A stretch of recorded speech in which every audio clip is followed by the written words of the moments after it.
যারা গণতন্ত্রের জন্য আপসহীন সংগ্রাম করলো, যারা গুপ্ত এবং সুপ্ত হয়ে আওয়ামী লীগের বোরখার নিচে যারা থাকেনি, সামনে যদি কোনো নতুন সংগ্রাম থাকে সেই সংগ্রামের প্রস্তুতির জন্য এখন আমাদের সংগ্রাম কি, সামনে নির্বাচন।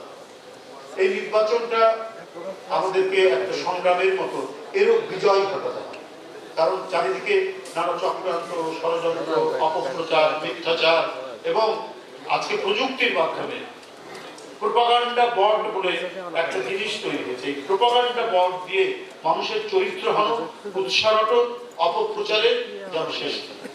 যারা গণতন্ত্রের জন্য আপসহীন সংগ্রাম করলো, যারা গুপ্ত এবং সুপ্ত হয়ে আওয়ামী লীগের বোরখার নিচে যারা থাকেনি, আওয়ামী লীগের আবরণের মধ্যে যারা থাকেনি, যারা সত্য এবং ন্যায়কে সুস্পষ্টভাবে রৌদ্রালোকের মধ্যে যারা বলেছে, তাদের বিরুদ্ধে আজকে কেন জানি মনে হচ্ছে সুপরিকল্পিতভাবে এক ধরনের মিথ্যা প্রোপাগান্ডা চালানোর চেষ্টা করা।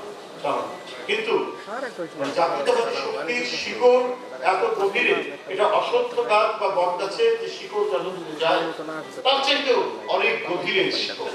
এই শিকড়কে অপপ্রচার দিয়ে, মিথ্যার কোনো ঝলকানি দিয়ে সেদিকে ঢেকে রাখা যাবে না, এটাকে নুইয়ে ফেলা যাবে না।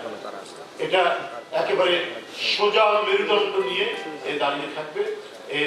আর এই কারণে মূল দায়িত্বটা পালন করতে হবে এই সমস্ত উৎসাহ অপপ্রচারের বিরুদ্ধে।